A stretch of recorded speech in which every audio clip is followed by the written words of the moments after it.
I used to wonder if mindset really mattered. I thought that success was all about talent and skill set, but I came to realize that someone who is great at what they do can quickly be bypassed by someone who is less talented but more confident. Remember this, confidence attracts, but unbelief repels. So if you have a mindset that you are average or that you never get great opportunities, without realizing it, you are creating your reality.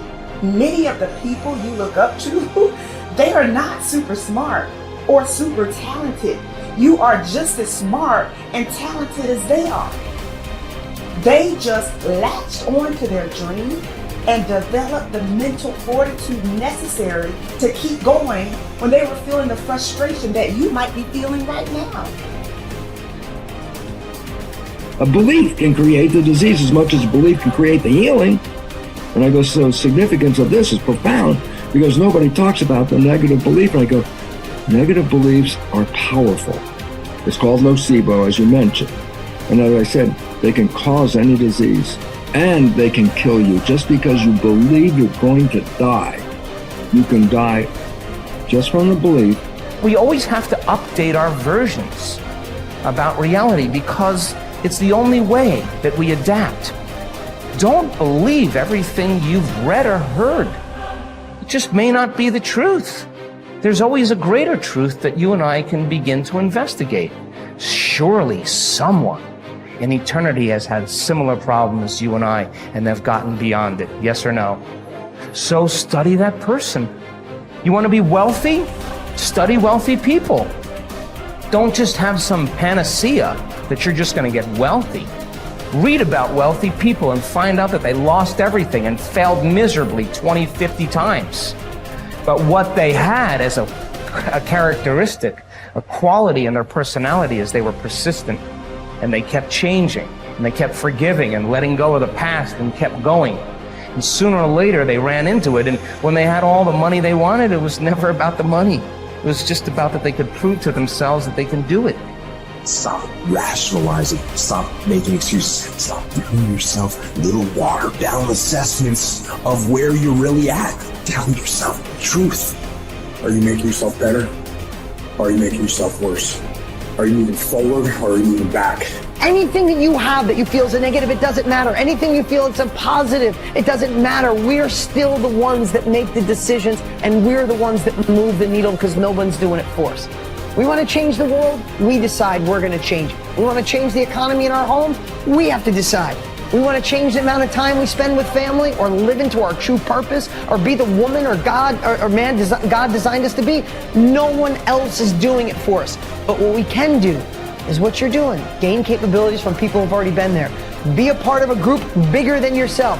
You already got the capabilities. You're already a part of a group bigger than yourself. You're already got the support of this amazing family. I think true behavior change is identity change. And it's this shifting of your self-image or your beliefs or the way you look at yourself. Because it's one thing to say that I want this, and something very different to say I am this. So people walk around with beliefs like that all the time. I'm not a language learner. I'm not good at math. I'm terrible with directions. I'm not good at remembering someone's name. Yeah. And once you have those type of, once you adopt that identity, it becomes very easy to just reinforce that over and over again.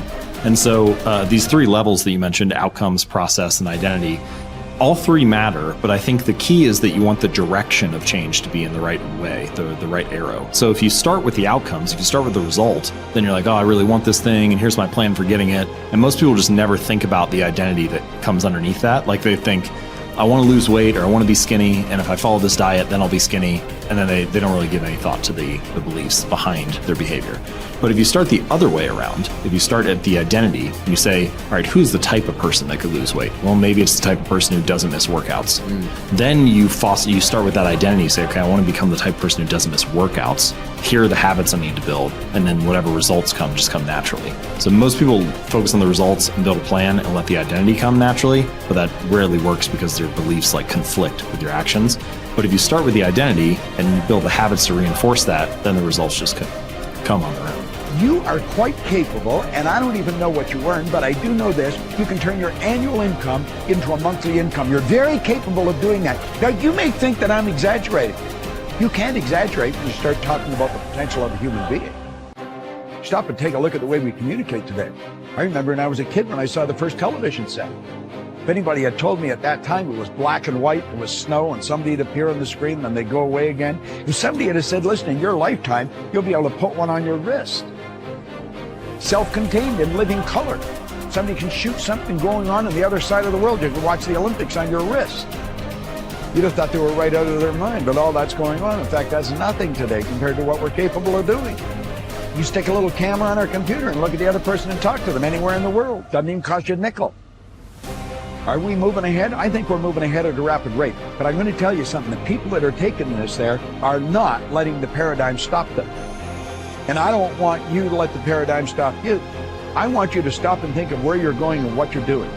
And when you go to break out of the paradigm, it's because you're using a bigger idea than what you're conditioned to. Now remember I said that conditioning is cause you to feel comfortable? It's only when you go to change the conditioning that you feel the discomfort. And when you get emotionally involved with it, you can be thinking of the change until you internalize it, nothing happens. But the second you internalize it, everything goes haywire. Why? You're dealing with the central nervous system. You're messing with the paradigm. You've heard the saying, habits die hard? Well, you put 1,000,000 of them together and see what happens. Yet it's like a wall, and you bounce off that wall, and you'll go back and live in your conformed or, state of bondage and justify why you should stay there. Don't let that happen. Absolutely refuse to let that happen. If you've got an inspiration to move, to quit your job, to start a business, whatever you want to do, step out and do it. I mentioned in another series that God's gift to us was more talent and ability than we'll ever hope to use in our lifetime. And our gift to God is to develop as much of that talent and ability as we can in this lifetime. The future belongs to the risk takers, not the security seekers. Life is perverse in the sense that the more you seek security, the less of it you have. But the more you seek opportunity, the more likely it is that you will achieve the security that you desire. Whenever you feel fear or anxiety, and you need to bolster your courage to persist in the face of obstacles and setbacks, switch your attention to your goals. Create a clear mental picture of the person that you would like to be, performing the way you would like to perform. There is nothing wrong with thoughts of fear as long as you temper them with thoughts of courage and self-reliance. Whatever you dwell upon grows. So be careful. And this brings us to a very important mental principle called the law of accumulation. The application of this law is a fundamental reason for success in every field, including yours. This law says that every great life or great career is an accumulation of hundreds and perhaps thousands of efforts that nobody ever sees or appreciates. Great success is the result of countless hours, maybe even months and years, of preparation and hard work toward the goal of becoming very good at what you are doing. This law of accumulation says that life is very much like a balance sheet, with both credits and debits. Every time you do something positive to enhance your abilities and to improve your life, you get a credit on the credit side of your ledger. Each time you waste your time or neglect to take advantage of an opportunity to learn and grow, you get a debit on the debit side of your ledger. Here's the key. Everything counts.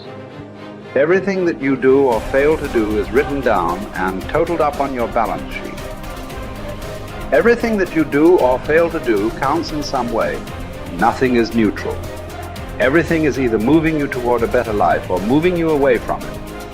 Everything counts. A successful, happy, self-confident person is an individual who has consciously and deliberately built up a lot of credits on his or her balance sheet.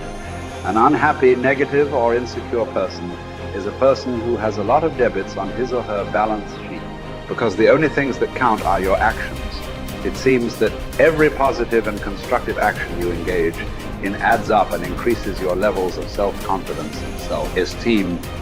The law of incremental improvement, perhaps the most important corollary of the law of accumulation, is what is called the law of incremental improvement. This is really the law that explains how you move from wherever you are to the top of your field. This is the law that explains all great success in America or anywhere else in the world. This law simply states that a person becomes good at his or her chosen field by improving incrementally, continuously, over a long period of time.